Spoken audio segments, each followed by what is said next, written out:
He wanted it all. He wanted the earth, the moon, and the stars. I could have flipped the table. There was never a part in this book that I did not hate this man. I'm gonna burn this book.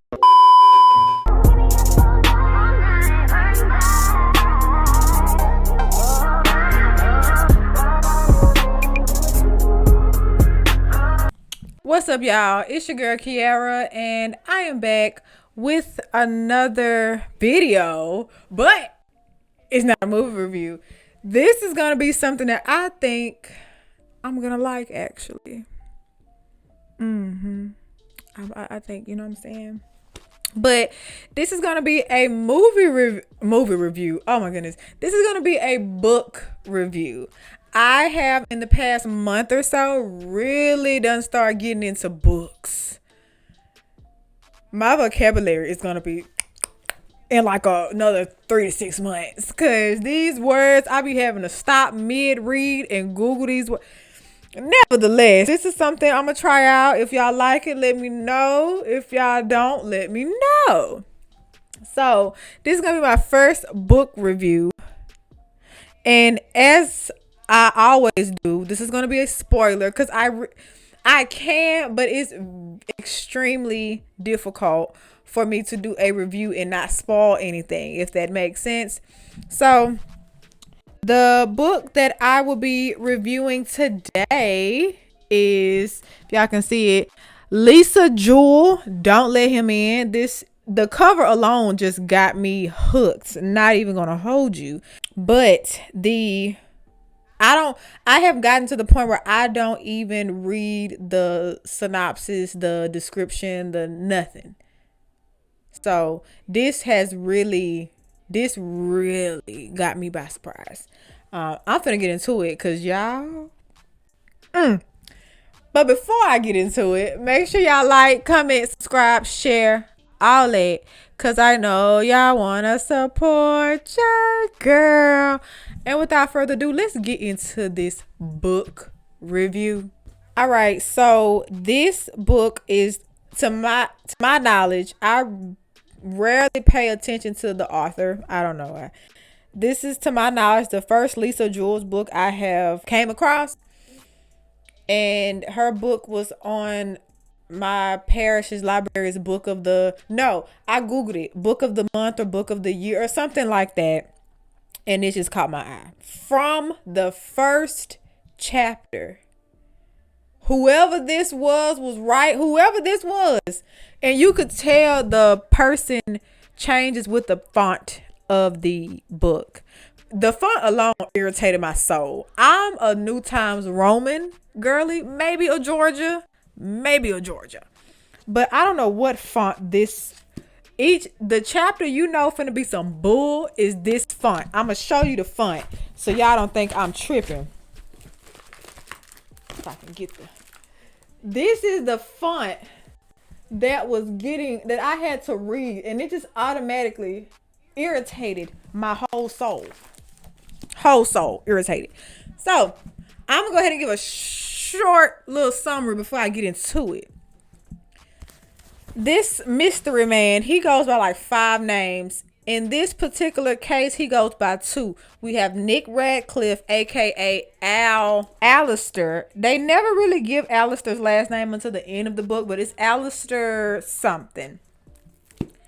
But yeah, he goes between Nick and Al for the majority of the book. Nick/Al is married to Martha, but he is also got an eye out for this woman. Her name is Nina. She is a recently recently widowed woman. Her husband passed in a terrible accident. He got pushed onto the train tracks, and he got ran over by the train. They had to peel his body off the tracks. It's crazy.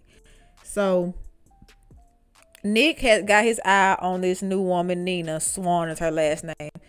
Nina has 2 children, Ash and her son. I think his name is something start with an A. And little did we know that Nick/Alistair knew about Nina before he even approached her. Nick slash Alistair is a psycho. I'm using the word in the book. He's a psycho. He goes by at least 5 names. He is a serial cheater. He's a male escort. He's a con artist. He's an abuser. And he's also a stalker. He randomly walks throughout the night and just stalks women. What I do appreciate about the book is it don't have you guessing who this man is. At first, I was confused in the first couple of chapters. I'm like, is this the same man we talking about here? But this man does not, he don't have you guessing. You know who he is. You know what he's about. You know how he feels about women. You know how he feels about himself. He thinks he can do no wrong. He feels like everything is owed to him. So most of the book is about Nick slash Alistair and his relationship with his current wife, Martha. Martha had 2 boys before the relationship. She got with Alistair slash Nick and had a baby girl named Nala. Also, with Nick slash Alistair, he's, like I said, got an eye on Miss Nina because, spoiler, he is after Nina because he wants her money. Because he knows her husband was a famous chef. He had like 3 restaurants. He had all this money. He wanted her money. Nick slash Alistair was a spoiled brat. He was the only child. Mama and daddy could not keep up with his request. He wanted it all. He wanted the earth, the moon, and the stars. But his parents couldn't do it for him. So he used to, yell and scream and throw fits to the point where his parents was like, we got to write you out my will because I don't know if you're going to mess around and kill me in the middle of the night or what to get this money. So Nick slash Alistair's parents kicked him out of their life. Mind you, this man is 52. 52. Doing all this. The chapters that he's speaking, it ranges from 4 years before he met Martha. No. It was 4 years before he met Nina. Sorry. And then as the years go by, he gets introduced to Martha and then all the way to the present day. Ash knew from the first time she met him that Nick was no good. No good. And I feel like Nick knew that Ash had some suspicions, some reservations about him, but he wasn't going to say anything until she did. Nick slash Alistair, I'm going to go ahead and tell you his real name. We don't find out his real name until the very end of the book. His name is Simon Smith, but he goes by Nick. He goes by Alistair. He goes by Andre. He goes by Damien. He goes by Jonathan. He goes by so many names. Every time a relationship don't work out for him, he's gone and he changes his name and does the same thing to the next woman. Spoiler, he has 5 children total that I'm aware of. He has 3 girls. His first set of kids is 2 girls. Then he had 2 boys. And then he has baby Nala. So he has 5 kids total. He's 56. He's a grandfather. Still doing this mess. And surprise, surprise, it's never his fault. The reason why his life is the way it is, it's always somebody else. It's never his fault. Never. So, long story short, Martha gets suspicious because every time they get into an argument, Alistair disappears, which we know because he's trying to woo Nina, but Nina wasn't going. Ash made sure that Nina was not going. Like, Mom, I know you want to be happy, but it's something ain't right about this man. I'm telling you. His oldest wife, as far as I know, her name was Tara, who had a daughter named Emma. Before him, Emma is not this man's child. Tara had 2 children before meeting Simon. Emma told her mom, Tara, like, Mama, I don't like this man. And the only reason that Nick or Simon could not get any money out of Tara for real, it was because of Emma. Emma was like, Mama, I'm not letting you do this. I don't like him. I don't mess with him. Tara was very suspicious about why her husband, at the time, I think to Tara, this man's name was Jonathan. Yes, to Tara, his name was Jonathan. Tara was suspicious whole time. Like, you keep leaving, you turn your phone off when you gone. Like, he literally is the definition of a, I feel like he was sloppy in my opinion. Every time he would leave, it was very sudden. He had to go, and when he left, he would turn his phone off. He put so many people in debt. So many people in debt. Oh, and he also had a name was Justin. Justin was another one of his names. This man was terrible. And every time I had to read one of his chapters, I could have flipped the table. But nevertheless, he got his just due at the end. He got his just due at the end. When I read that epilogue, I was like, I know you lying. But at the end, he got his just due. I promise you that. He ends up killing Tara because Tara ended up catching him with his wife before her named Amanda. Amanda was very oblivious because to Amanda, Nick, Simon, whatever his name is, was dead for over 20 years. So when he pops back up in Amanda's life, he got this weird story about how he got people after him. He owed people a lot of money, this, that, blah, blah, blah, blah, squads.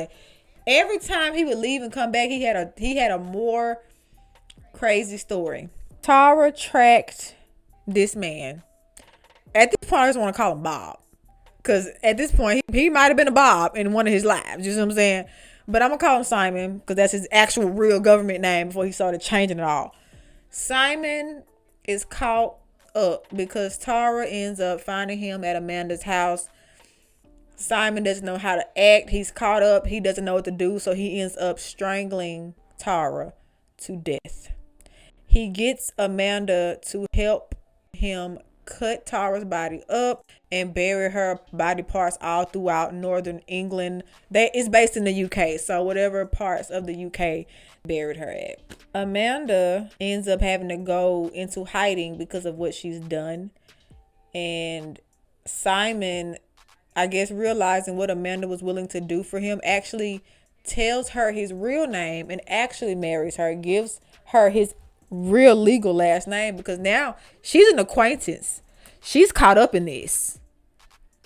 But at the end, once everything came out and Simon got caught and all his children, ex-wives, partners, clients, they all meet. They all corner him. And Martha was the person who got him to do this because out of all of his escapades, all of his relationships, it was something about Martha. He, quote unquote, loved Martha more than the rest of the women. So he claims he was doing this all for Martha, but he was very much doing it for himself. So once everything was said and done, he ran like he always did. He ran. Once everybody who ever knew him and all his charades was in one room, he panicked and he ran into the ocean, never to be seen again until the epilogue, like I said. Amanda was like, I can't. If I have to go down to take you down, I'll do it. And Amanda was how Simon got arrested. And I was like, I swear to God, Amanda, if you take this man back and y'all live happily ever after, I'm gonna burn this book. I swear. All in all, when I tell you every time I got to his chapter, my heart rate raised like 30 beats a minute, and my blood pressure just, because I was over him. Like I said, I like that he never acted like the book never made you guess who this man is. He told you exactly who he was. And I hated it, but I loved it. We know that we hate this man. There was never a part in this book that I did not hate this man. You seen from the women's perspective how he was so charming and so fine, so handsome. He was just so fine. He was a silver fox, white hair. He was tall, 6'2", chiseled, still looking good for 52, but still out here doing all this and that. They tried to show you all the different perspectives of this man because the book is trying to help you see that that's how a lot of men like Simon get away with a lot of things because he's good at what he does. So you could blame the woman for being for being so naive and just wanting this man because he's saying all the right things, doing all the right things, spoiling them, taking out the dinner, buying them this, buying them that, buying da, da, da. at the end of the day, he was a piece of shit. At the end of the day, that day got to end. And Simon was a piece of shit. Yeah. So, yeah. If you want your heart rate, if you've already read it, and you know what I'm talking about, I wanted to burn this book if the ending didn't end the way it ended. But yeah, that was my synopsis / review of Lisa Jewell's Don't Let 'Em In. Go copy this from your nearest library because that's where I got it from. I ain't been able to return it because it's Sunday. But nevertheless, I'm going to take it back tomorrow because I finished it in 2 days. That's how good it was. Thank y'all for coming to my review. I hope y'all like. Make sure y'all like, comment, subscribe, share all it. Cause I know y'all wanna support your girl. And like I always say, I will see y'all in the next video. Bye guys.